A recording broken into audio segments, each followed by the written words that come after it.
Hello दोस्तों, स्वागत है आप सभी का स्टडी विथ अमन सिंह में। आज हम देखेंगे भारतीय संविधान में संविधान के स्रोत के बारे में। पिछले क्लास में हम लोगों ने देखा था यूएसए के प्रावधान से जितने भी स्रोत लिए गए हैं उसके बारे में देखा था, यानी कि मूल अधिकार, उपराष्ट्रपति का पद, न्यायपालिका की स्वतंत्रता, न्यायपालिका का पुनरीक्षण। उसके बाद से हम लोगों ने देखा था प्रस्तावना के स्रोत के बारे में। यानी कि अगर पीछे क्लास की बात करें तो हम लोगों ने जो यूएसए के जितने भी प्रावधान है उसके बारे में चर्चा किया था। आज हम देखेंगे यूएसए के प्रावधान से ही एक जो बचा है, यानी कि जैसे यूएसए की अगर बात करें तो यूएसए के बारे में अगर देखें हम तो यहाँ से क्या क्या प्रावधान लिया गया है। तो पिछले क्लास में हम लोगों ने देखा था उपराष्ट्रपति का पद, मूल अधिकार, उसके बाद से न्यायपालिका की स्वतंत्रता, न्यायपालिका का पुनरीक्षण के बारे में देखा था। आज देखेंगे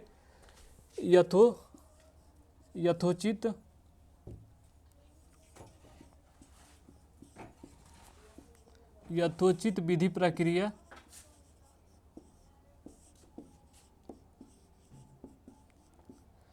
यानी कि यथोचित विधि प्रक्रिया जो है वह यूएसए के प्रावधान से लिया गया है। और एक जो जापान के प्रावधान से लिया गया है। जो एक अगर बात करें जापान के प्रावधान से, अगर जापान के मतलब जब जापान से लिया गया है विधि द्वारा स्थापित प्रक्रिया, यानी कि विधि द्वारा स्थापित प्रक्रिया।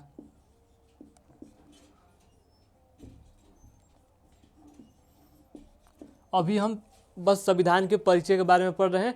इसके आगे यानी कि डिटेल में पढ़ेंगे, पूरा संविधान को किस तरह से पढ़ना है हमको उसके बारे में देखेंगे। अभी संविधान का स्रोत यानी कि संविधान का परिचय चल रहा है। तो अगर हम बात करें तो यूएसए के प्रावधान से पिछले क्लास में हम लोगों ने देखा था जितने भी प्रावधान लिए गए थे उसके बारे में देखा था। आज हम देखेंगे यानी कि ये जो यथोचित विधि प्रक्रिया है यह भी जो है यह यूएसए से यानी कि अमेरिका से लिया गया है। और एक है जापान से अगर बात करें तो विधि द्वारा स्थापित प्रक्रिया। यह दोनों एक ही तरह के हैं, इसके बारे में देखेंगे। यानी कि दोनों में अंतर क्या है, यथोचित विधि प्रक्रिया और जापान से जो लिया गया है विधि द्वारा स्थापित प्रक्रिया, इसके बारे में चर्चा करेंगे। इससे पहले हम देखेंगे यानी कि इससे चर्चा करने से पहले हम देखेंगे पिछले क्लास में हम लोगों ने देखा था कि इंग्लैंड और भारत और अमेरिका की न्यायपालिका यानी कि किस तरह से अलग है। तो उसके बारे में अगर एक बार चर्चा कर ले, जैसे हम लोगों ने पिछले क्लास में देखा था कि जो भारत का न्यायपालिका है वह किस तरह से कार्यपालिका और विधायिका से अलग है। तो अगर हम भारत की बात करें, एक तरफ भारत मान लीजिए और एक तरफ अमेरिका, एक तरफ भारत, एक तरफ अमेरिका और एक तरफ इंग्लैंड यानी कि ब्रिटेन। यानी कि अगर तीनों के बारे में अगर चर्चा की जाए तो भारत में क्या है, भारत में अगर बात करें तो विधायिका में से ही भारत में कार्यपालिका बनी है। यानी कि विधायिका में से ही कार्यपालिका का निर्माण हुआ है। और न्यायपालिका है वह इससे स्वतंत्र है, यानी कि न्यायपालिका जो है वह यह इससे स्वतंत्र है। यानी कि न्यायपालिका के स्वतंत्रता हमने अमेरिका से लिया है। तो हम लोग चर्चा कर रहे हैं कि तीनों में मतलब न्यायपालिका किस तरह से स्वतंत्र है। तो यहाँ पर हम लोगों ने देखा भारत के बारे में, अगर भारत की बात की जाए तो यहाँ पर विधायिका में से ही कार्यपालिका का निर्माण हुआ है। और जो न्यायपालिका यह इससे अलग है। यानी कि यह दोनों एक ही पहलू के हैं, लेकिन यह न्यायपालिका इससे अलग है। अगर अमेरिका की बात की जाए तो यहाँ पर विधायिका, कार्यपालिका और न्यायपालिका तीनों पृथककरण है। यानी कि पृथककरण के सिद्धांत पर यह काम करता है। यानी कि तीनों जो है वह अलग हैं, विधायिका, कार्यपालिका और न्यायपालिका यह तीनों अलग है। यानी कि यह इसके विरुद्ध नहीं है, ना ही इसके विरुद्ध है। यानी कि यह स्वतंत्र रूप से तीनों अलग अलग काम कर सकते हैं। अगर ब्रिटेन की बात की जाए तो यहाँ पर भी जो विधायिका है, विधायिका में से ही कार्यपालिका का निर्माण हुआ है। यानी कि यहाँ पर भी विधायिका में से ही कार्यपालिका का निर्माण हुआ है। और जो न्यायपालिका है यह इससे स्वतंत्र है, न्यायपालिका इससे स्वतंत्र है। लेकिन न्यायपालिका का कोई भी महत्व हमको ब्रिटेन में देखने को नहीं मिलता है। यानी कि अगर इसकी बात करें भारत में, तो भारत में 2 सदन है। यानी कि एक है, अगर यहाँ पर बात की जाए, जैसे मान लीजिए यहाँ पर भारत में 2 सदन है, एक है लोकसभा और एक है राज्यसभा। यानी कि हम लोगों ने देखा भारत में 2 सदन है, एक है लोकसभा और एक है राज्यसभा। अगर इसी तरह बात करें यानी कि यूएसए में बात करें तो यहाँ पर भी 2 सदन है, हाउस ऑफ रिप्रेजेंटेटिव और एक सीनेट है, यानी कि हाउस ऑफ रिप्रेजेंटेटिव और एक सीनेट है। अगर इसी तरह ब्रिटेन की बात करें तो यहाँ पर भी 2 सदन हमको देखने को मिलता है, यहाँ पर भी हमको 2 सदन देखने को मिलता है, एक है हाउस ऑफ कॉमन और हाउस ऑफ लॉर्ड्स, यानी कि हाउस ऑफ कॉमन और हाउस ऑफ लॉर्ड्स। अगर इसकी बात करें तो इसको बोला जाता है निम्न सदन, इसको उच्च सदन बोला जाता है। इसी तरह से यहाँ पर इसको बोला जाता है निम्न सदन और इसको बोला जाता है उच्च सदन, यानी कि देवों का सदन। अगर इसकी बात करें यानी कि हाउस ऑफ लॉर्ड्स की, तो हम लोग देख रहे हैं न्यायपालिका, यानी कि ब्रिटेन का जो न्यायपालिका है वह किस तरह से भारत के न्यायपालिका से अलग है। तो यहाँ की अगर बात करें यहाँ की न्यायपालिका की, तो यहाँ का जो न्यायपालिका है वह उच्च सदन में से ही निर्माण होता है। यानी कि जो ब्रिटेन का मतलब दोनों सदन है, यानी कि हाउस ऑफ कॉमन और हाउस ऑफ लॉर्ड, इसमें से ही इसका निर्माण होता है। यानी कि यहाँ से ही सुप्रीम कोर्ट का निर्माण होता है, जो कि यहाँ से ही हाउस ऑफ लॉर्ड्स है, इसके सदस्य यानी कि 12 सदस्य आकर बैठ जाते हैं, 12 सदस्य आकर बैठ जाते हैं और सुप्रीम कोर्ट का निर्माण करते हैं। यानी कि मतलब हाउस ऑफ लॉर्ड्स में से ही, यानी उच्च सदन में से ही यहाँ पर सुप्रीम कोर्ट का निर्माण हो रहा है, जिससे स्पष्ट होता है कि यहाँ का जो सुप्रीम कोर्ट होगा वह नाम मात्र का होगा। अगर इसकी बात करें यहाँ पर सुप्रीम कोर्ट का जो निर्माण हुआ है वह 2010 में हुआ है। तो हम लोगों ने देखा भारत में जो न्यायपालिका है यह इससे अलग है। लेकिन अगर ब्रिटेन की बात करें तो यह जो है यानी कि विधायिका में से ही कार्यपालिका बन रही है, और जो कार्यपालिका यानी कि जो उच्च सदन है उसी में से हमको मतलब सुप्रीम कोर्ट का निर्माण कर रहे हैं। तो यहाँ से इससे स्पष्ट होता है कि यहाँ का जो मतलब न्यायपालिका है वह इससे मतलब भिन्न नहीं है, यानी कि इसके माध्यम से यह चलेगा, यह जो कहेगा वही न्यायपालिका करेगी। जो कि अगर न्यायपालिका की बात करें तो इसका यहाँ का न्यायपालिका जो है वह 2010 में, यानी कि सुप्रीम कोर्ट का 2010 में इसका निर्माण हुआ है।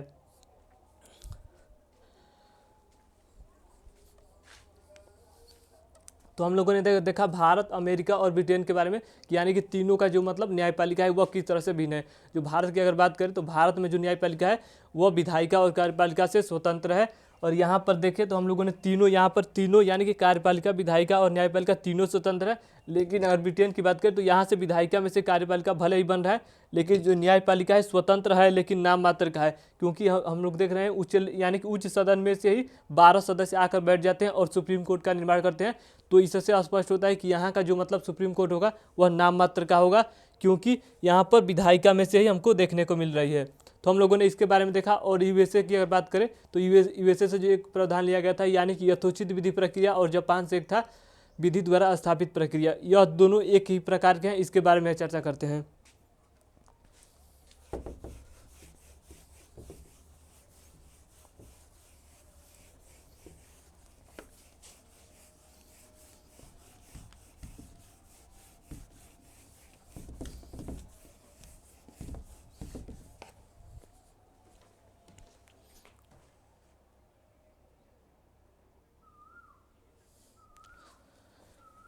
तो हम लोगों ने देखा भारत के बारे में, भारत का न्यायपालिका किस तरह से स्वतंत्र है। उसके बाद से अमेरिका के बारे में देखा, फिर ब्रिटेन के बारे में देखा। यानी कि ब्रिटेन की अगर बारे में बात करें तो न्यायपालिका जो है यहाँ पर विधायिका में से ही बन रही है।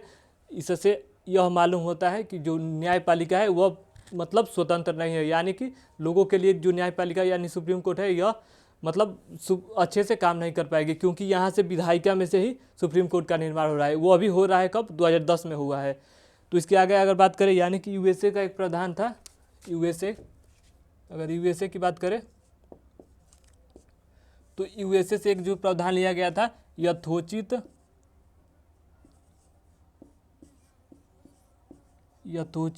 विधि प्रक्रिया।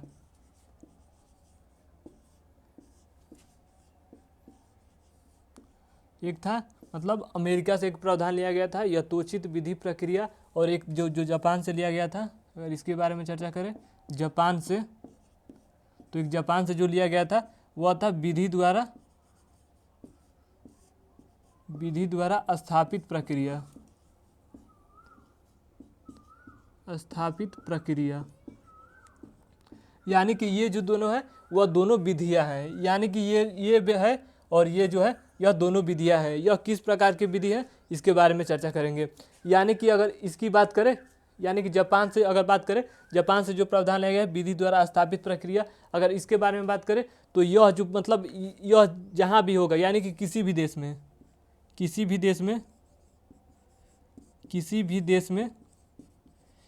देश में अगर यह मतलब विधि अगर होगी तो यहाँ पर क्या होगा, यहाँ पर जो न्यायपालिका होगी, संसद और विधायिका द्वारा जो भी मतलब कानून बनाएगा वह इसका मतलब मंशा चेक करेगा, यानी कि किस तरह से यह इसकी प्रक्रिया चेक करेगा, यानी कि किस तरह से, यानी कि लोकसभा में आया, फिर राज्यसभा में आया और फिर राष्ट्रपति के पास गया, तो यह प्रोसेस चेक करेगा कि मतलब कुछ गड़बड़ तो नहीं है, यानी कि इस प्रक्रिया में मतलब लोकसभा, राज्यसभा और फिर राष्ट्रपति के पास जाता है तो इसमें कुछ प्रोसेस क्या क्या मतलब गलती नहीं हुआ है उसके बारे में चेक करेगा। यानी कि अगर इसकी बात करें जापान की, यानी कि विधि द्वारा स्थापित जो प्रक्रिया है इसमें क्या होगा, इसमें बस प्रोसेस चेक करेगा,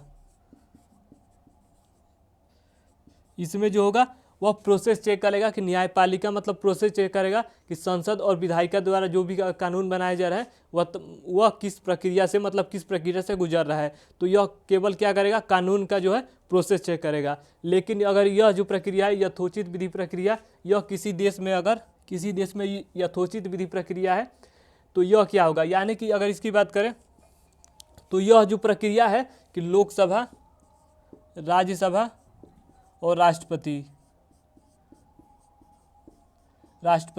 यह जो मतलब जहाँ भी यह किसी भी देश में होगा यथोचित विधि प्रक्रिया, तो यह जो प्रक्रिया है वह तो चेक करेगा ही, मतलब लोकसभा, राज्यसभा फिर राष्ट्रपति, यह जो प्रक्रिया है प्रोसेस है यह चेक करेगा ही। लेकिन यह अलग से एक और चेक करेगा कि मतलब उसकी मंशा क्या है, यानी कि उसका मोटिव क्या है, कि मतलब जो कानून ला रहा है किस मतलब क्यों ला रहा है, तो यह जो होगा, यह जो मतलब विधि होगी यह प्रोसेस तो चेक करेगा ही और साथ में साथ इसका मंशा चेक करेगा कि इसकी मंशा क्या है। तो हम लोगों ने यथोचित विधि प्रक्रिया के बारे में देखा जो कि यूएसए से लिया गया है, और उसके बारे में देखा जापान से जो लिया गया है विधि द्वारा स्थापित प्रक्रिया। यानी कि इसमें क्या होगा, इसमें जो होगा प्रोसेस चेक करेगा और साथ साथ में मंशा चेक करेगा, इसका मोटिव क्या है, मतलब यह जो कानून लाने के लिए। और इसकी बात करें तो यह बस चेक करेगा प्रोसेस, यानी कि किस प्रक्रिया से गुजरा, यानी कि लोकसभा, राज्यसभा और फिर राष्ट्रपति के पास, यानी कि इसमें से जैसे मान लीजिए यह जो होगा विधि द्वारा, तो यह चेक करेगा कि लोकसभा में गया, फिर राज्यसभा में गया और फिर राष्ट्रपति के पास गया, इसमें कोई गड़बड़ तो नहीं है, बस यही ये चेक करेगा। लेकिन यह जो है विधि द्वारा स्थापित प्रक्रिया, यह तो प्रोसेस चेक करेगा ही कि किस प्रक्रिया से गुजरा, और यह मतलब मोटिव चेक करेगा कि इसकी मंशा क्या है, कि यह मतलब कानून लाया गया। जैसे उदाहरण के माध्यम से समझते हैं, जैसे मतलब लोकसभा ने जैसे पास कर दिया, जैसे लोकसभा ने जैसे यहाँ से मान लीजिए एग्जाम्पल के माध्यम से जैसे समझते हैं, जैसे लोकसभा ने पास कर दिया एक बिल कि भारत के लोगों को एक दिन में एक गिलास ही पानी पीना है, यानी कि लोकसभा ने पास कर दिया कि भारत के लोग एक दिन में एक गिलास ही पानी पीना है। और तो यह जो होगा, यानी विधि द्वारा स्थापित जो प्रक्रिया होगा यह क्या करेगा, जैसे मान लीजिए यहाँ से यह पास हो गया, फिर राज्यसभा में जाएगा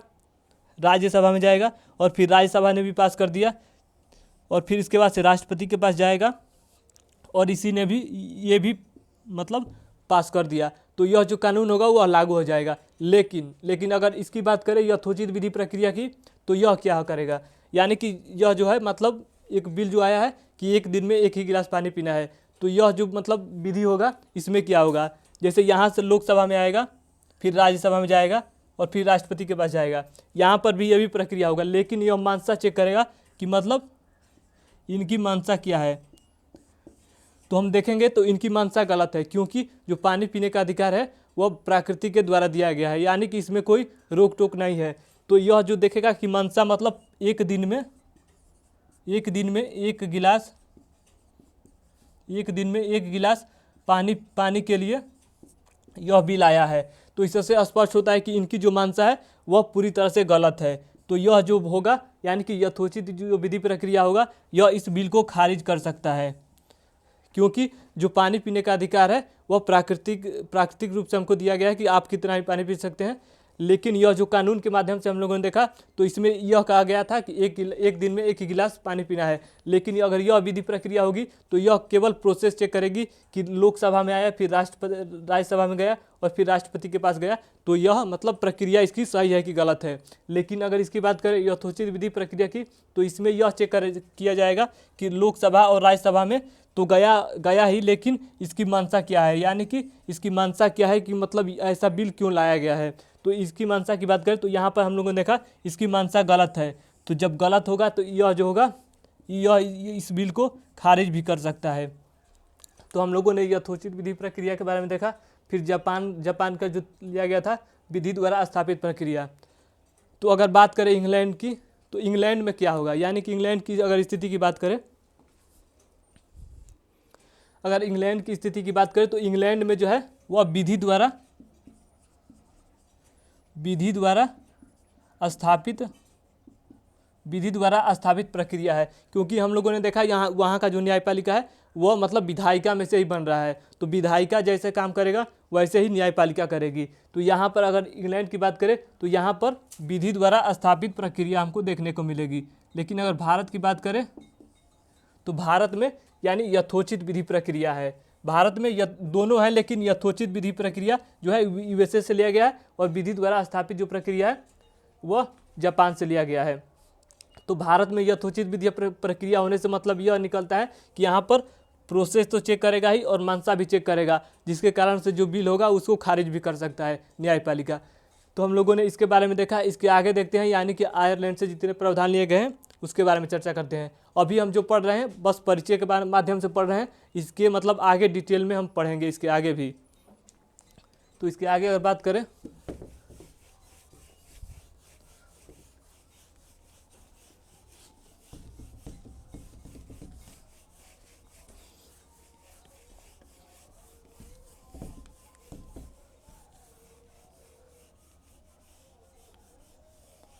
यानी कि अगर आयरलैंड की बात की जाए, आयरलैंड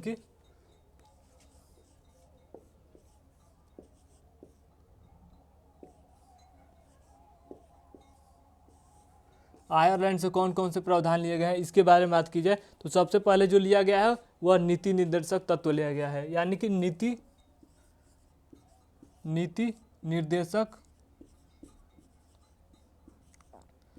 निर्देशक तत्व।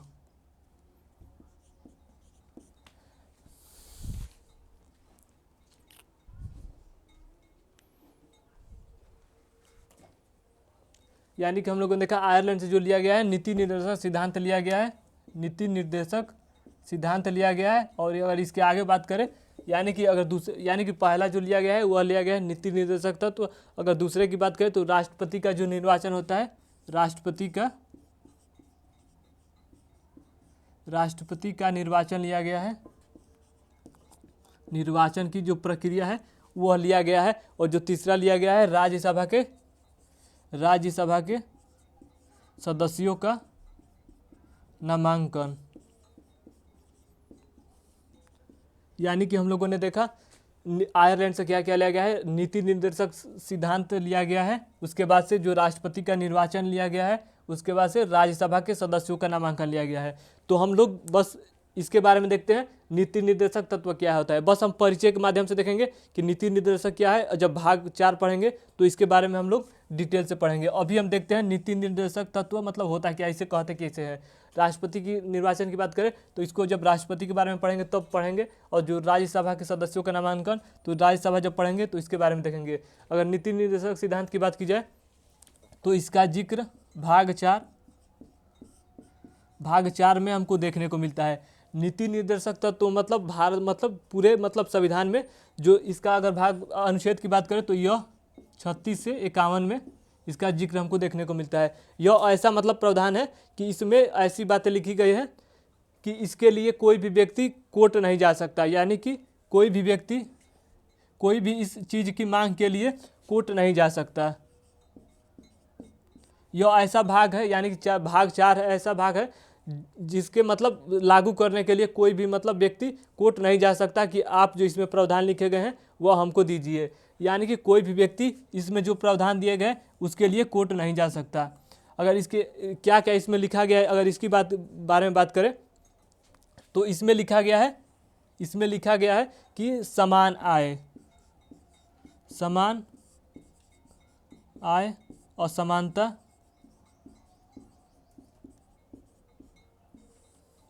इसमें लिखा गया समान आय और असमानता। और इसको नीति निर्देशक तत्व की बात करें तो इसको डीपीएसपी भी कहा जाता है। यानी कि हम लोगों ने देखा जो नीति निर्देशक सिद्धांत है वह भाग 4 में इसका जिक्र देखने को मिलता है, अनुच्छेद 36 से 51 में इसका मतलब दिया गया है। और इसके लिए यानी कि इसमें जितने भी प्रावधान दिए गए हैं इसके लिए कोई भी व्यक्ति कोर्ट नहीं जा सकता। और इसमें लिखा गया है समान आय समान असमानता। और इसके आगे बात करें तो इसमें लिखा गया है कोई मतलब जितने भी राज्य हैं उसको पोषक तत्व प्रदान करना।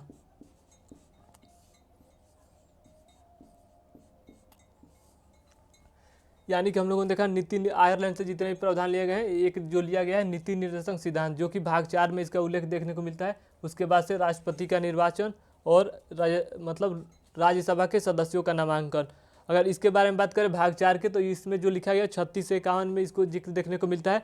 इसमें जो बताया गया है यानी कि इसके लिए कोई भी व्यक्ति कोर्ट नहीं जा सकता। इसमें ऐसे बात लिखा गया है कि पोषक तत्वों का मतलब प्रदान करना। और इसमें यह बात बताया गया कि इसके लिए कोई भी व्यक्ति कोर्ट नहीं जा सकता। अगर कोई राज्य अगर सक्षम होता है तभी इसको मतलब प्रदान करेगा। यानी कि कोई राज्य अगर सक्षम होता,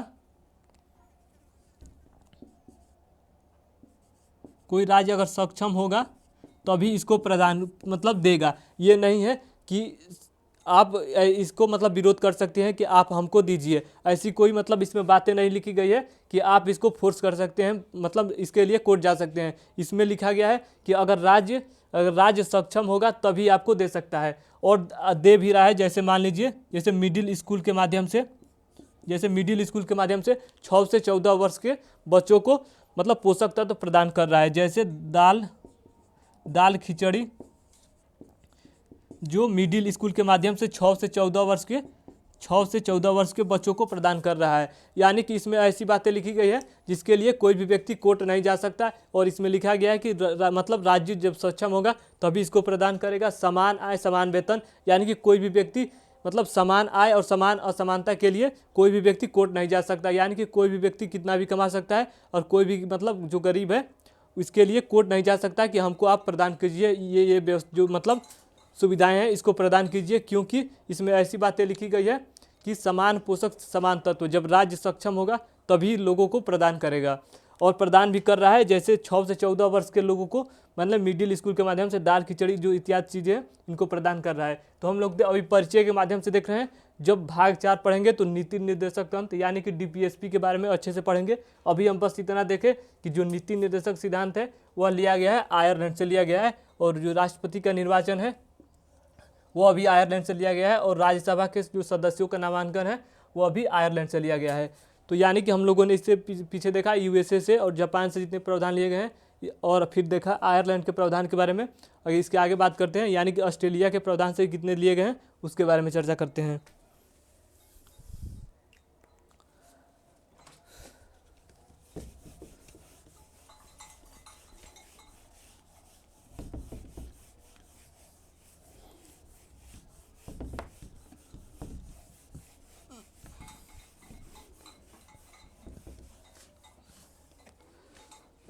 अगर ऑस्ट्रेलिया की बात की जाए यानी कि ऑस्ट्रेलिया की बात की जाए तो यहाँ से कौन कौन से प्रावधान लिए गए हैं उसके बारे में अगर देखें।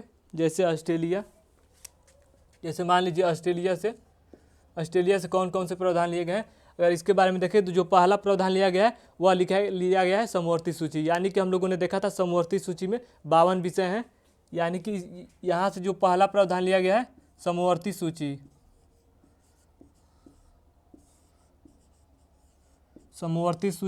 जिसमें कि 52 विषय था, जो कि जिस पर कि संघ और राज्य दोनों कानून बना सकते हैं। तो जो यह प्रावधान लिया गया है समवर्ती सूची वह लिया गया है ऑस्ट्रेलिया से। और जो दूसरा प्रावधान लिया गया है यानी कि पहले की बात करें तो समवर्ती सूची जो है वह ऑस्ट्रेलिया से लिया गया है, और जो दूसरा लिया गया है वह संयुक्त बैठक यानी कि जो संयुक्त बैठक है, संयुक्त बैठक का प्रावधान जो है वह भी ऑस्ट्रेलिया से लिया गया है। और जो तीसरा लिया गया है व्यापार एवं वाणिज्य में स्वतंत्रता, यानी कि व्यापार वाणिज्य और समागता, इसके बारे में अगर बात करें, व्यापार वाणिज्य और,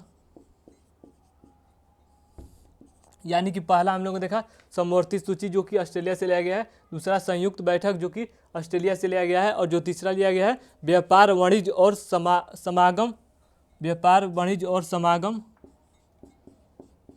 समागम की स्वतंत्रता,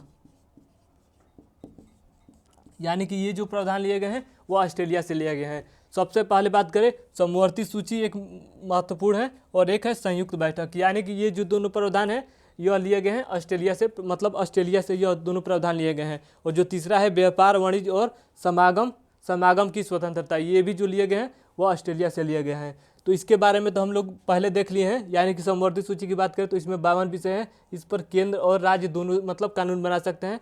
और संयुक्त बैठक के बारे में हम देखेंगे क्योंकि यह मतलब महत्वपूर्ण है। संयुक्त बैठक के बारे में देखेंगे जो कि राष्ट्रपति द्वारा 108 अनुच्छेद 108 के द्वारा राष्ट्रपति संयुक्त बैठक को बुला सकता है, इसके बारे में चर्चा करेंगे। और जो व्यापार वाणिज्य और समागम की स्वतंत्रता है यह कोई मतलब उतना महत्वपूर्ण नहीं है, तो हम चर्चा कर रहे हैं संयुक्त बैठक के बारे में। सबसे अभी हम परिचय के माध्यम से बस पढ़ रहे हैं, बस अभी इतना याद कर रहे हैं कि समवर्ती सूची जो है वो ऑस्ट्रेलिया से लिया गया है, संयुक्त बैठक जो है ऑस्ट्रेलिया के प्रावधान से लिया गया है, और व्यापार वाणिज्य और समागम की जो स्वतंत्रता है वो ऑस्ट्रेलिया से लिया गया है। तो हम चर्चा करेंगे संयुक्त बैठक के बारे में कि संयुक्त बैठक राष्ट्रपति कब बुलाता है और क्यों बुलाता है।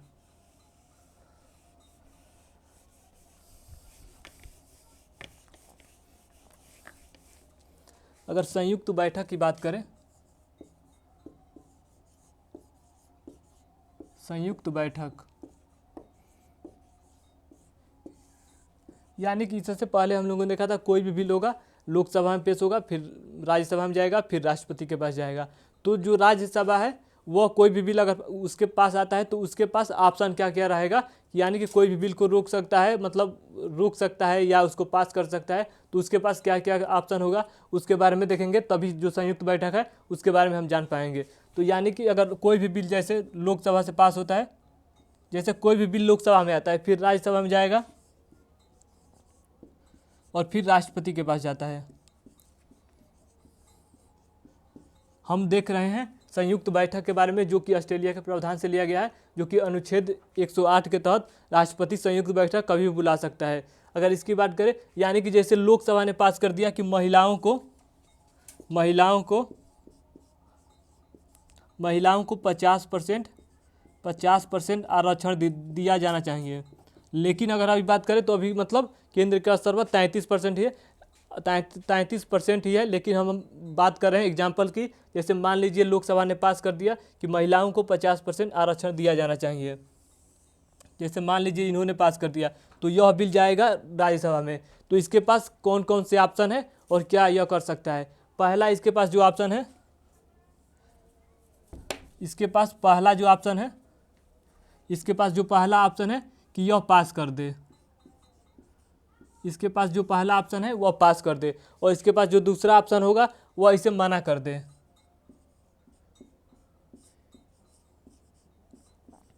यानी कि इसके पास 4 ऑप्शन हमको देखने को मिलेगा। यानी कि कोई भी, जैसे लोकसभा ने कोई भी बिल पास किया कि महिलाओं को 50% आरक्षण मिलना चाहिए, तो यह बिल राज्यसभा में जाएगा, और इसके पास मतलब क्या क्या ऑप्शन है इसके बारे में चर्चा कर रहे हैं। तो इसके पास जो ऑप्शन है, पहला ऑप्शन है कि यह इस बिल को पास कर दे, और दूसरा ऑप्शन है यह इसको मना कर दे, और तीसरा जो ऑप्शन है इसमें संशोधन कर दे, यानी कि संशोधन कर दे, इसमें संशोधन कर दे। जैसे इन्होंने लोकसभा ने बोला था कि महिलाओं को 50% आरक्षण दिया मतलब देना चाहिए, लेकिन इन्होंने जो राज्यसभा है यह संशोधन करके यह कहे कि महिलाओं को अभी 33% ही आरक्षण हम देंगे। यानी कि राज्यसभा ने कहा कि महिलाओं को हम 33% आरक्षण देंगे।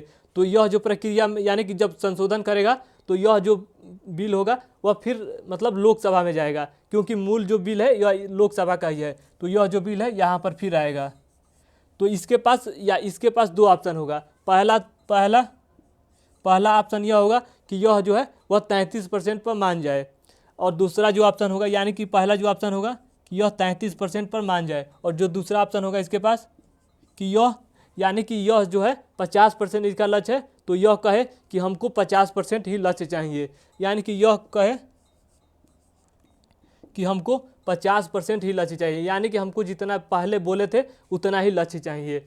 और जो इसके पास चौथा ऑप्शन होगा, इसके पास जो चौथा ऑप्शन होगा कि ना ही यह बिल पास करे, ना ही पास करे और ना ही मना करे, तो ऐसी स्थिति में क्या होगी। तो हम लोगों ने देखा सबसे पहले कि संयुक्त बैठक जो होगा वह किस तरह से यानी कि किस तरह से प्रक्रिया इसकी होगी। तो संयुक्त बैठक जो है वह ऑस्ट्रेलिया के प्रावधान से लिया गया है, इसके बारे में हम चर्चा कर रहे हैं। तो सबसे पहले अगर कोई भी बिल होगा लोकसभा में जैसे पेश होगा, तो लोकसभा ने अगर बिल कोई पास किया कि महिलाओं को 50% आरक्षण दिया जाना चाहिए, तो यह जो बिल है राज्यसभा में जाएगा। तो राज्यसभा के पास क्या क्या ऑप्शन होगा, जो पहला ऑप्शन होगा कि यह जो बिल होगा वह पास कर दे, और जो दूसरा इसके पास ऑप्शन होगा यह इसको मना कर दे, और जो तीसरा इसके पास होगा यह इसे संशोधन कर दे। लेकिन जब संशोधन करेगा तो यह जो है वह फिर लोकसभा में आएगा, क्योंकि इसके पास मतलब मूल बिल लोकसभा का था, तो लोकसभा के पास जाएगा, फिर राष्ट्रपति के पास जाएगा, तब यह मतलब कानून बनेगा। तो लेकिन जब लोकसभा के पास जाएगा तो इसके पास दो ऑप्शन है कि पहला जो इसने संशोधन किया है इस पर मान जाए, यानी कि 33% पर मान जाए, और जो दूसरा इसके पास ऑप्शन होगा कि इसका जो पहले से 50% था वह उसी पर मतलब टिका रहे कि हमको बस इतना ही चाहिए, हमको इससे कम नहीं करना चाहिए, कम नहीं करना है। तो इसके पास दो ऑप्शन होगा कि वह 33% पर मान जाए या 50% पर मान जाए। तो इसके पास दो ऑप्शन होगा, लेकिन इसमें हम देखा राज्यसभा के पास चौथा जो ऑप्शन है वह इसे ना ही पास करे ना ही इसको मना करे, यानी कि इसी तरह बना रहे। तो ऐसी स्थिति में क्या होगी, यानी कि ऐसी जब स्थिति 6 महीने तक हो जाएगी, ऐसी स्थिति जब 6 महीने तक हो जाएगी तो इसको माना जाएगा गतिरोध, यानी कि डेडलॉक, यानी कि इसको माना जाएगा कि यहाँ पर दोनों मतलब लोकसभा और राज्यसभा में गतिरोध हो गया है, गतिरोध हो गया है, यानी कि इन दोनों के बीच डेडलॉक हो गया है। तो ऐसी स्थिति में क्या होगा, राष्ट्रपति जो होगा वह अनुच्छेद 108 के तहत उसको मतलब अनुमति है कि वह संयुक्त बैठक बुला सकता है, यानी कि राष्ट्रपति को यह अधिकार है कि जब दोनों मतलब लोकसभा और राज्यसभा में मतलब गतिरोध जैसी स्थिति हो जाएगी तो वह संयुक्त बैठक बुला सकता है। तो हम लोग देखेंगे यानी कि जब संयुक्त बैठक बुलाएगा तो मतलब प्रक्रिया क्या होगी। तो हम लोगों ने बस देखा कि लोकसभा में जब लोकसभा से पास होकर राज्यसभा में जाएगा तो मतलब इसके पास क्या क्या ऑप्शन है। अब देखेंगे कि मतलब जब राष्ट्रपति संयुक्त बैठक बुलाएगा तो क्या क्या प्रक्रिया से गुजरना पड़ेगा।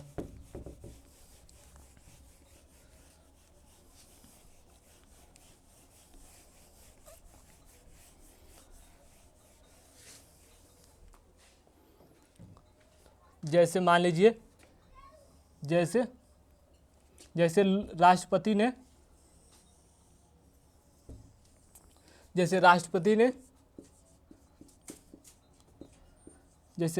ने अनुच्छेद 108 के तहत संयुक्त बैठक यहाँ पर बुला देता है, तो हम देखेंगे किस तरह से यानी कि यह बिल होगा वह किस तरह से पास होगा। तो यहाँ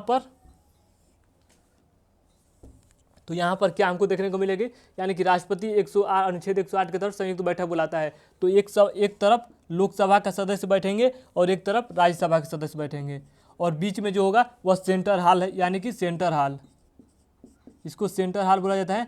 यहीं पर जो संविधान सभा की पहली बैठक यानी 9 दिसंबर 1946 को यहीं पर पहली बैठक हुई थी। तो यानी कि लोकसभा के जितने सदस्य यानी कि 545 और राज्यसभा के सदस्य 245 यही आकर यानी कि यही सेंटर हॉल में आकर बैठ जाएंगे।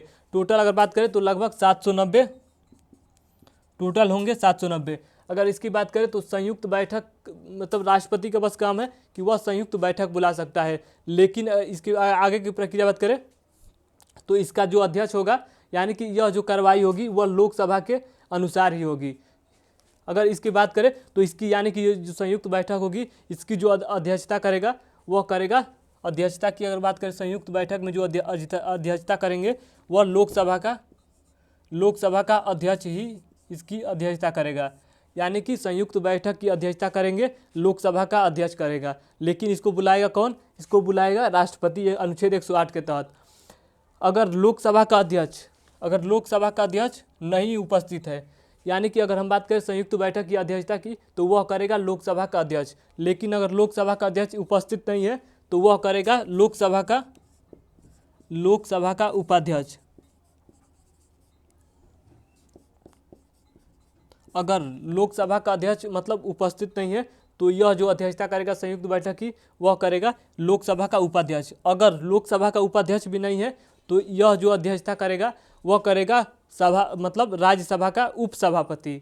अगर मान लीजिए लोकसभा का अध्यक्ष भी नहीं है उपस्थित तो यह इसकी अध्यक्षता करेगा राज्यसभा का उपसभापति। यानी कि हम लोगों ने देखा अगर इसकी अध्यक्षता सबसे पहले करेगा लोकसभा का अध्यक्ष, लेकिन अगर लोकसभा का अध्यक्ष नहीं होगा तो इसकी अध्यक्षता करेंगे लोकसभा का उपाध्यक्ष। अगर मान लीजिए लोकसभा का उपाध्यक्ष भी नहीं है तो राज्यसभा का उपसभापति करेगा। हमने यहाँ पर एक चीज़ को छोड़ा, यानी कि जो राज्यसभा का सभापति है वह इसकी अध्यक्षता नहीं करेगा। यानी कि जो राज्यसभा का सभापति है वह संयुक्त बैठक की अध्यक्षता नहीं करेगा। इसलिए नहीं करेगा क्योंकि जो राज्यसभा का सभापति होता है वह भारत का उपराष्ट्रपति होता है। इसीलिए संयुक्त बैठक की जो अध्यक्षता होगी वह उपराष्ट्रपति कभी नहीं करेगा, जो कि राष्ट्रपति का राज्यसभा का सभापति होता है। तो यहाँ पर हम लोगों ने देखा जो सभापति होगा राज्यसभा का वह इसकी अध्यक्षता नहीं करता है। अध्यक्षता की बात करें तो लोकसभा का अध्यक्ष इसकी अध्यक्षता करता है, लोकसभा का उपाध्यक्ष कर सकता है और राज्यसभा का उपसभापति कर सकता है। तो इसके बाद प्रक्रिया क्या होगी? यह जो कार्रवाई होगी वह लोकसभा के अनुसार होगी। यानी कि जैसे लोकसभा कहेगा उसकी उसके अनुसार ही इसके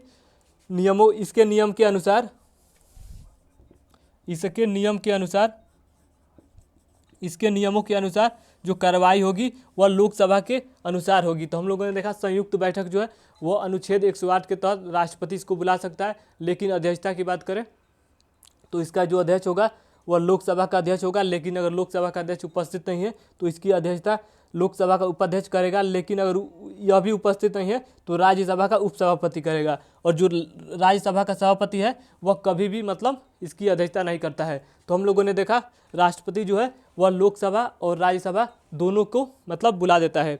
फिर क्या होगा? फिर जो यह बिल होगा, यानी कि महिलाओं को 50% आरक्षण मिलना चाहिए, यह जो बिल होगा यहाँ पर पेश किया जाएगा, यानी कि सेंट्रल हॉल में पेश किया जाएगा।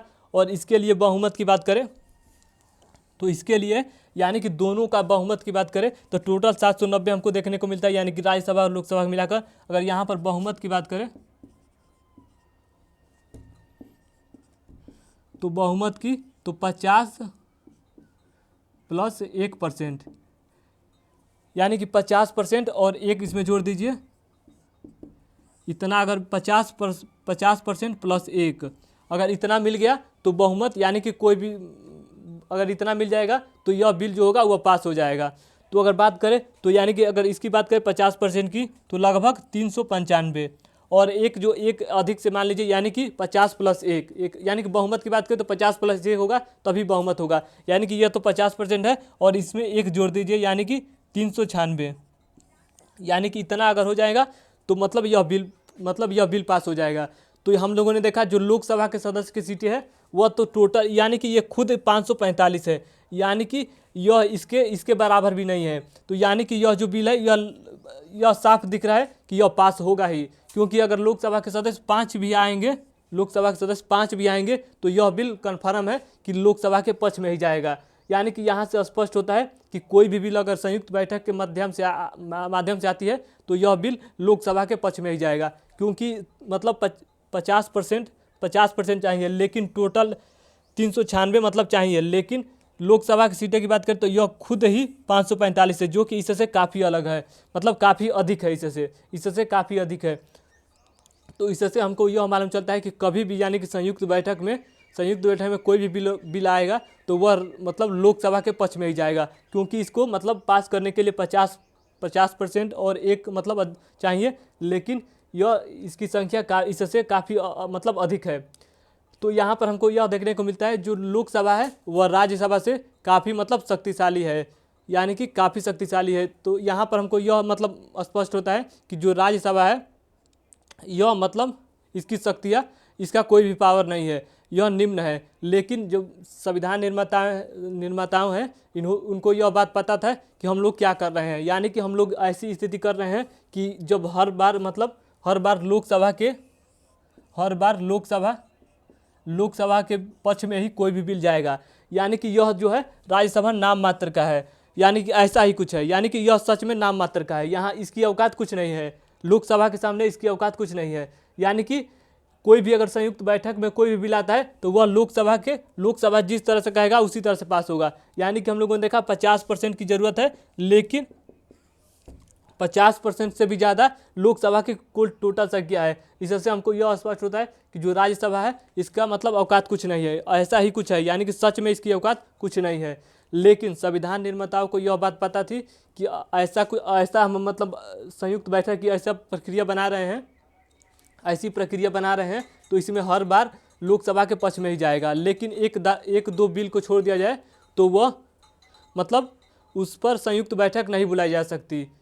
यानी कि हमने बताया कि ऐसा 2-4 अगर बिल की बात करें तो ऐसा 2-4 बिल है कि उस पर संयुक्त बैठक कभी नहीं बुलाई जा सकती, चाहे वह गतिरोध 6 महीने या कितने भी दिन तक बना रहे, उस पर संयुक्त बैठक कभी नहीं बुलाई जा सकती। क्योंकि अगर ऐसा होगा तो जो राज्यसभा है इसका औकात कुछ नहीं होगा, इसको रखने से इसको रखने से कोई फ़ायदा नहीं है, यानी कि इस पे जो खर्चा है यह करने से कोई फ़ायदा नहीं है। इसलिए संविधान निर्माताओं को यह बात पता थी कि हम लोग जो संयुक्त बैठक है इसकी जो प्रक्रिया है इस माध्यम से बना रहे हैं, जिससे जो राज्यसभा है इसका मतलब कोई औकात नहीं रह जाएगा। लेकिन इसको भी कुछ पावर दिया गया, यानी कि ऐसा 2-4 बिल बनाया गया कि इस पर संयुक्त बैठक कभी नहीं बुलाई जा सकती। क्योंकि अगर उस पर संयुक्त बैठक बुलाई जाती तो लोकसभा के माध्यम से यह बिल जो लोकसभा चाहेगा वह हो ही जाएगा, यानी कि पूरी तरह से पास हो जाएगा। तो हम लोग कौन कौन से बिल है उसके बारे में चर्चा करते हैं।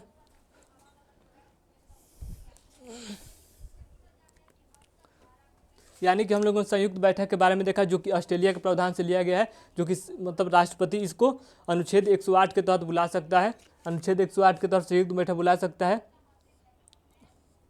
जो कि इसका अध्यक्ष करेगा। लोकसभा का अध्यक्ष इसका मतलब अध्यक्ष रहेगा, लोकसभा का उपाध्यक्ष इसका संयुक्त बैठक की अध्यक्षता करेगा। उसके बाद से राज्यसभा का जब उपसभापति करेगा, राज्यसभा का सभापति कभी नहीं करेगा, क्योंकि जो राज्यसभा का सभापति होता है वह भारत का उपराष्ट्रपति होता है। तो हम लोगों ने संयुक्त बैठक के बारे में देखा। इसके आगे देखते हैं यानी कि कौन कौन से जो बिल है वह उस पर संयुक्त बैठक नहीं हो सकती।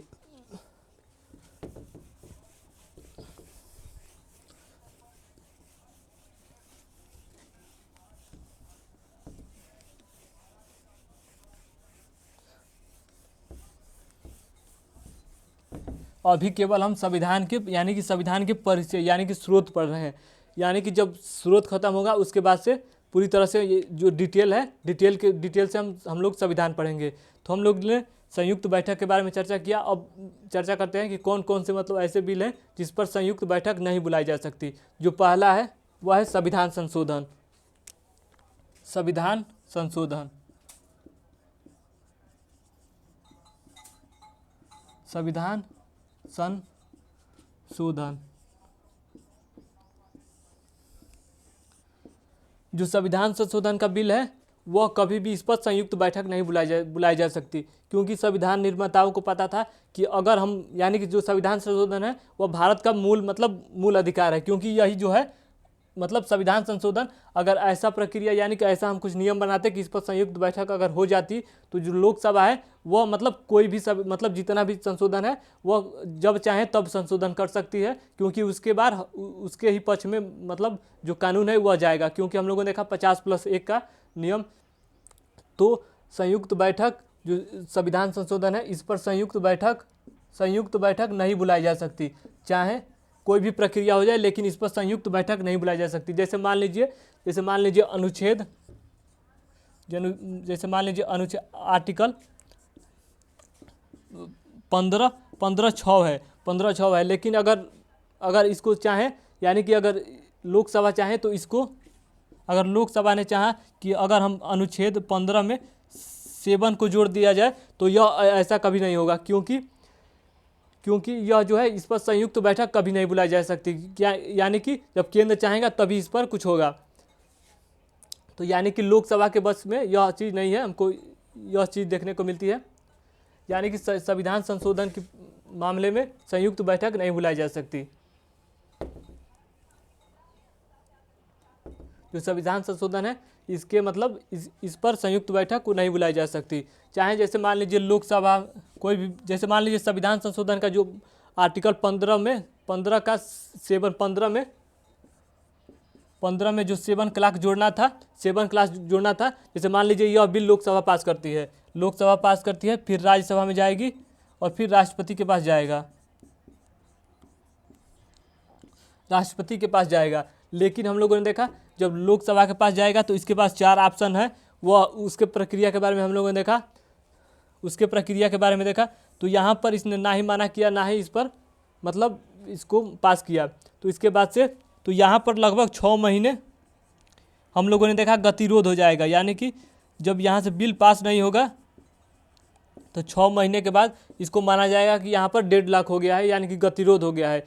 तो यह ऐसी प्रक्रिया अगर हमको देखने को मिलती है, यानी कि ऐसी प्रक्रिया अगर देखने को मिलेगी तो यहाँ पर गतिरोध है तो गतिरोध को माना जाएगा, यानी कि गतिरोध है तो उसी तरह छोड़ दिया जाएगा। ये नहीं है कि इस पर संयुक्त बैठक राष्ट्रपति बुला सकता है, यानी कि हम लोगों ने देखा जो संविधान संशोधन है इस पर संयुक्त बैठक नहीं बुलाया जा सकता, क्योंकि अगर इस पर संयुक्त बैठक बुलाया जा सकता तो लोकसभा का जब भी मन करेगा, यानी कि जब भी लोकसभा का मन करेगा तो वह इसमें अनुच्छेद में यानी कि कोई भी संशोधन करके इसको जोड़ सकती है, हटा सकती है। इसीलिए संविधान निर्माताओं को यह बात पता थी कि हम लोग किस संयुक्त बैठक को किस ढांचे में बना रहे हैं, इसलिए जो संविधान संशोधन है इसको मतलब मुक्त रखा है, यानी कि इस पर संयुक्त बैठक नहीं बुलाई जा सकती। ये पहला हम लोगों ने देखा, इस पर एक संयुक्त बैठक नहीं बुलाई जा सकती। और जो एक दूसरा है, एक है मनी बिल या धन विधेयक।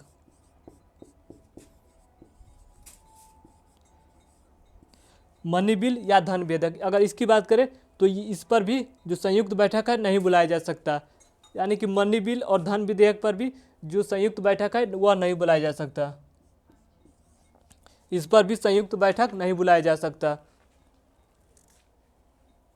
अगर इसकी बात करें तो यह जो बिल होगा धन विधेयक जो होगा वह हमेशा यानी कि लोकसभा में ही यह बिल पेश होगा, यानी कि जो धन विधेयक होगा वह लोकसभा में ही बिल पेश होगा। हम लोगों ने पीछे मतलब पढ़ा था कि कोई भी बिल होगा कहीं भी पेश हो सकता है, लेकिन धन जो विधेयक है वह एक अपवाद है। यह जो बिल होगा वह केवल लोकसभा में ही पेश होगा, यह केवल लोकसभा में पेश होगा।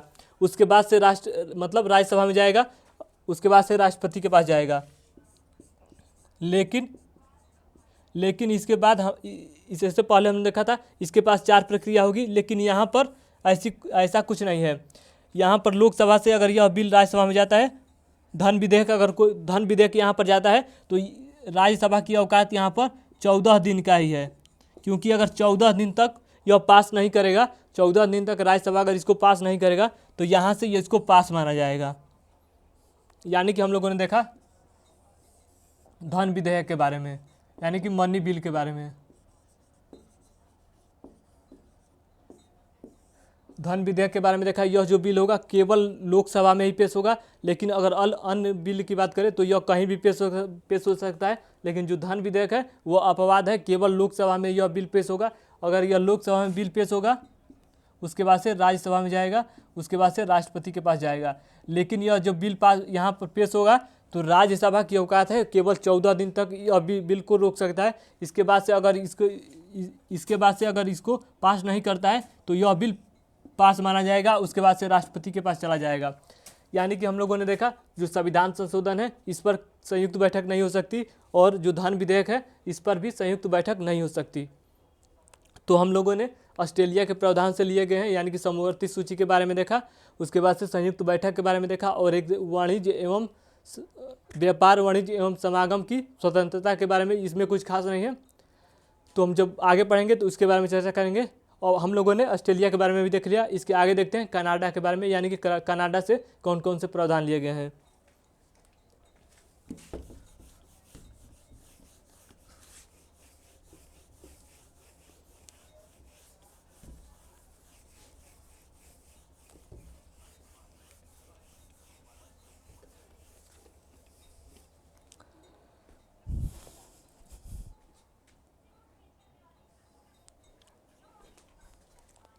हम चर्चा करेंगे कनाडा के बारे में, यानी कि कनाडा से कौन कौन से प्रावधान लिए गए हैं। कनाडा अभी केवल हम संविधान के यानी कि अभी केवल हम संविधान के परिचय यानी कि संविधान के स्रोत पढ़ रहे हैं, इसके आगे हम डिटेल में भी पढ़ेंगे। यानी कि अभी देखेंगे कनाडा से, यानी कनाडा से कौन कौन से मतलब स्रोत लिए गए हैं। अगर इसके बारे में देखें तो सबसे जो पहला लिया गया है वह लिया गया है सशक्त केंद्र के साथ संघीय व्यवस्था, यानी कि सशक्त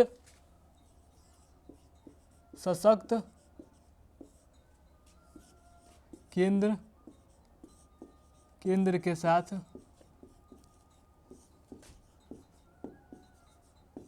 संघीय सशक्त केंद्र के साथ संघीय व्यवस्था, यानी कि जो पहला प्रावधान लिया गया है सशक्त केंद्र के साथ संघीय व्यवस्था,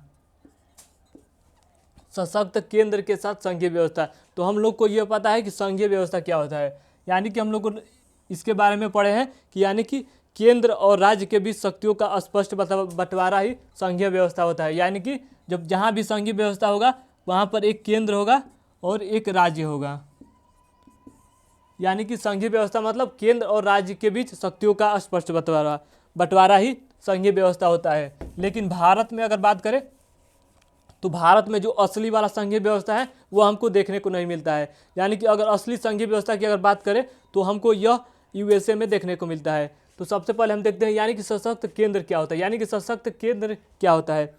अगर इसकी बात करें सशक्त केंद्र की, तो सशक्त केंद्र को अगर हमको जानना है तो सबसे पहले देखेंगे संघीय व्यवस्था भारत में कैसी है और अमेरिका में कैसी है। तो अगर भारत में बात करें तो असली में अगर देखा जाए तो भारत में संघीय जो व्यवस्था है वह अर्ध संघात्मक है। यानी कि अगर भारत में बात करें तो भारत में जो संघीय व्यवस्था है इसको कह सकते हैं अर्ध संघात्मक।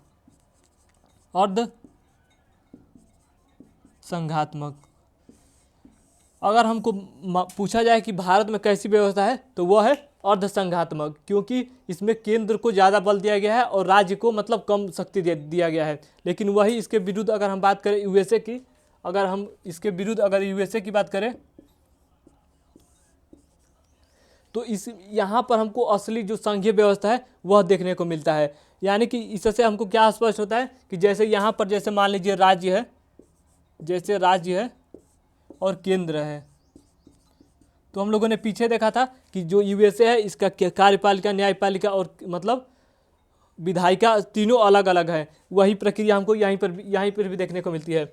यानी कि यहाँ का जो संघीय व्यवस्था है वह काफ़ी ज़्यादा मतलब कठोर है और काफ़ी ज़्यादा अच्छा है, क्योंकि यहाँ का जो है वह राज्य के स्तर पर विधायिका, न्यायपालिका हमको देखने को मिलती है। लेकिन और केंद्र के स्तर पर भी यही चीज़ हमको देखने को मिलती है। लेकिन अगर भारत की बात करें तो भारत का जो है वह केंद्र ज़्यादा मजबूत है राज्य के अपेक्षा। लेकिन अगर यूएसए की बात करें तो यहाँ पर राज्य जो है वह ना ही केंद्र को छू सकता है, ना ही केंद्र की औकात है कि राज्य को छू सकता है। लेकिन अगर यहाँ पर बात करें भारत में संघीय व्यवस्था की, भारत में बात करें तो केंद्र की इतना औकात है कि राज्य को काट कर अलग भी कर सकता है, यानी कि इसको मतलब बांट भी सकता है। लेकिन अगर यूएसए की बात करें तो यहाँ पर इसका कोई औकात नहीं है कि यह राज्य को अलग राज्य में विभक्त कर दे। अगर इसमें अलग राज्य जोड़ना होगा तो कोई भी राज्य अगर इसको कहेगा केंद्र को कि हमको मतलब इसमें जोड़ना है, तो वह जैसे मान लीजिए यहाँ पर 51 राज्य हमको देखने को मिलता है अमेरिका में। अगर कोई मान लीजिए कोई भी 52वां अगर राज्य आता है और बोलता है कि केंद्र को हमको आप अपने राज्य में बना दीजिए, तो केंद्र है वह इसको बना देगा। लेकिन यहाँ पर जो केंद्र है इसका अगर मन करेगा कि भारत में 28 राज्य है, तो अगर इसका मन करेगा कि हमको 29 करना है तो 29 भी कर देगा और 27 करना है तो 27 भी कर देगा। लेकिन यहाँ पर केंद्र की औकात नहीं है कि इसको राज्य को छू सके। यानी कि इसके पास अलग शक्तियाँ हैं, इसके पास जो भी शक्तियाँ है वह केंद्र के पास भी है। यानी कि अगर शक्तियाँ की बात करें तो केंद्र के अपेक्षा यह मतलब दोनों में बराबर शक्तियाँ है। लेकिन अगर यहाँ पर बात करें भारत में, तो यहाँ पर जितनी केंद्र को शक्तियाँ दिया गया है इतना शक्तियाँ राज्य को नहीं दिया गया है। जो भारत में संघीय व्यवस्था है केंद्र की इतनी औकात है कि भारत को काटकर यानी कि अलग भी कर सकता है। जैसे मान लीजिए 2014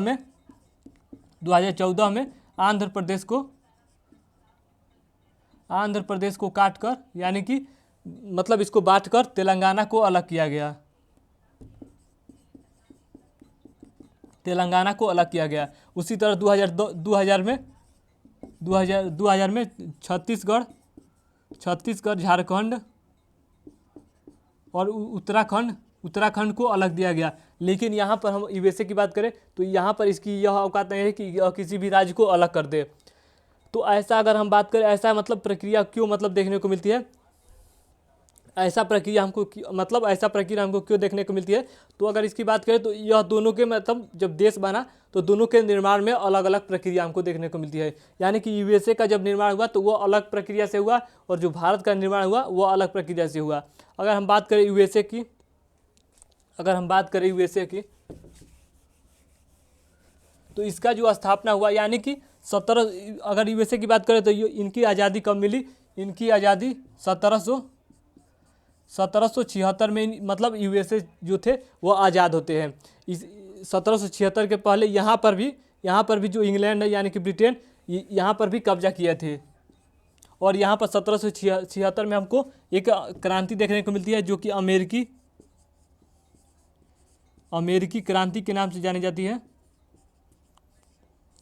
अमेरिकी क्रांति के नाम से जानी जाती है, जिसके अध्यक्ष थे जॉर्ज वाशिंगटन। और यहाँ पर इसके पीछे यानी कि यूएसए की बनने के पीछे कहानी है, उसके बारे में हम देख रहे हैं। तो यहाँ पर 1776 में यह आज़ाद होते हैं यूएसए। इससे पहले यहाँ पर इंग्लैंड का कब्जा हुआ करता था, लेकिन 1776 में अमेरिकी क्रांति होती है और यहाँ के अध्यक्ष जो थे वह जॉर्ज वाशिंगटन थे। इनकी अध्यक्षता में एक अमेरिकी क्रांति होती है और यहाँ से जो अमेरिकी के लोग हैं यह मतलब इंग्लैंड को मारकर खदेड़ देते हैं और यहाँ पर भाग जाते हैं। यानी कि इनको खदेड़ देते हैं तो इंग्लैंड वाले जितने भी हैं वो यहाँ से भाग जाते हैं। तो यहाँ पर क्या होता है, यहाँ यानी कि जब यूएसए बना तो इस समय यहाँ पर 13 राज्य हुआ करते थे, 13 राज्य हुआ करते थे। तो यह जो 13 राज्य थे इन्होंने कहा मतलब केंद्र से इन्होंने कहा कि अगर हम सभी राज्य अगर मिल जाते हैं तो कोई भी मतलब अलग जो देश होगा हम पर आक्रमण नहीं करेगा। यानी कि इन्होंने कहा, यानी कि यूएसए की अगर बात करें तो यूएसए ने यह प्लान किया, यह समझौता किया कि अगर हम जितने भी राज्य हैं अगर मिल जाते हैं, जितने भी राज्य हैं अगर अपने में समझौता कर लेते हैं तो कोई भी अगर देश होगा वह हम पर जो मतलब अब हमारा शोषण नहीं करेगा अगर हम एक हो जाते हैं। तो यह जो मतलब राज्य है इन्होंने कहा कि हम एक सबसे ऊपर एक केंद्र बना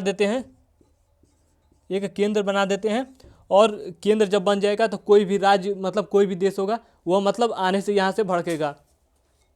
तो यहाँ पर प्रक्रिया देखने को क्या मिलती है कि यानी कि राज्यों के माध्यम से केंद्र का निर्माण होता है। तो यहाँ पर जब राज्यों के माध्यम से केंद्र का निर्माण होता है तो यहाँ पर जो राज्य थे वो अपनी शक्तियाँ जो चीज़ ज़रूरत थी वो अपने पास रख लेते हैं और उसके बाद से जो बचता है वो केंद्र को दे देते हैं। यानी कि जितनी शक्तियाँ केंद्र के पास है उतनी शक्तियाँ राज्य के पास भी है। यानी कि यहाँ पर हमको देखने को मिलता है कि राज्य के कारण ही केंद्र का निर्माण होता है। यानी कि राज्यों के माध्यम से ही केंद्र का निर्माण होता है। लेकिन यहाँ पर क्या हमको देखने को मिलती है, यानी कि भारत में अगर बात करें,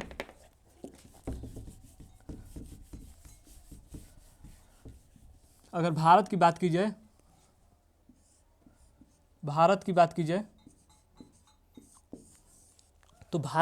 जाए तो यहाँ पर प्रक्रिया हमको क्या देखने को मिलती है, यानी कि यहाँ पर अगर बात करें तो यहाँ पर लगभग 550 उस समय देसी रियासत हुआ करती थी।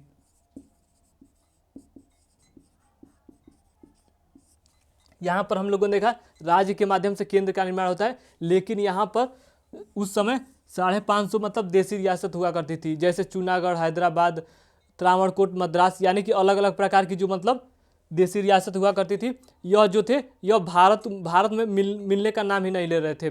तो यहाँ पर भारत में क्या होता है, केंद्र यानी कि भारत के जो लोग रहते हैं, जो भारत के नेता रहते हैं, उन्होंने मतलब अलग अलग जैसे हैदराबाद, चूनागढ़, मतलब त्रावणकोट, इसको मिलाकर इसको लाकर यानी सभी राज्यों को सभी राज्यों को एक साथ मिलाकर, ये जो थे यानी कि जैसे हैदराबाद की बात करें, जम्मू कश्मीर, ये तो मिलने का नाम ही नहीं ले रहे थे, लेकिन किसी तरह से इनको पकड़ा गया और एक साथ किया गया और इसके ऊपर केंद्र को बैठाया गया।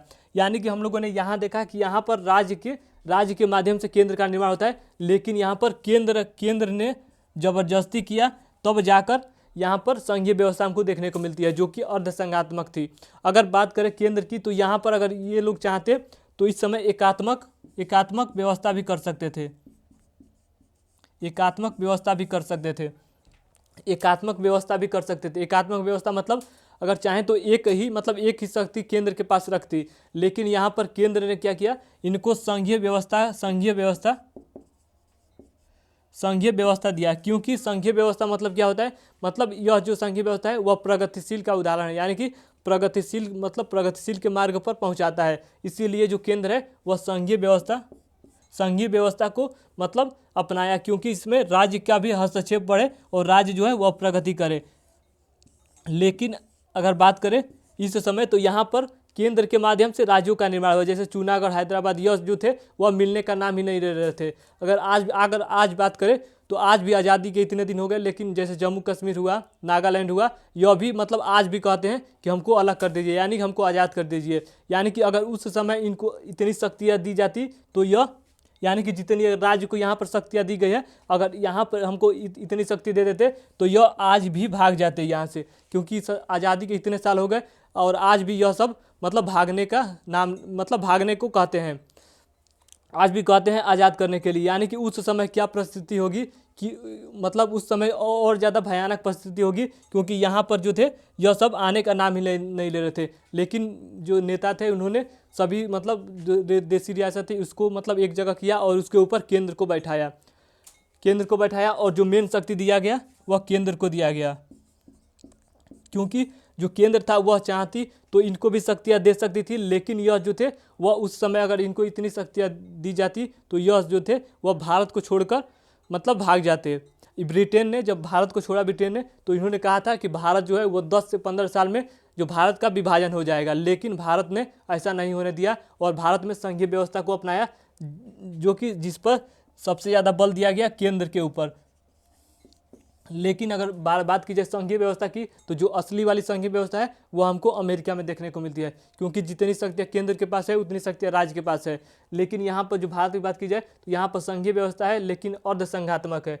क्यों अर्धसंघात्मक रखा गया? क्योंकि अगर हम इनको शक्तियाँ प्रदान कर देते तो यह जो है वह केंद्र का टक्कर दे सकती है और भाग भी सकते हैं, यानी कि भारत को छोड़ भी सकती हैं। इसीलिए इनको अर्धसंघात्मक बनाकर छोड़ा गया। तो हम लोगों ने कनाडा के बारे में देखा।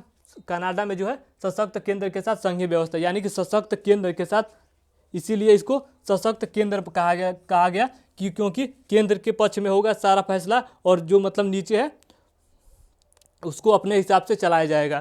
तो इसीलिए सशक्त केंद्र के साथ संघीय व्यवस्था को जोड़ा गया।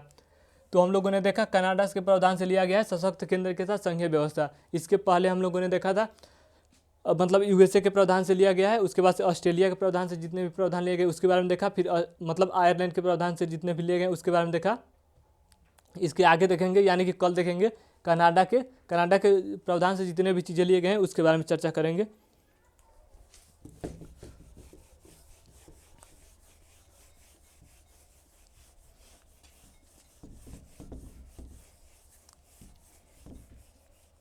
तो हमने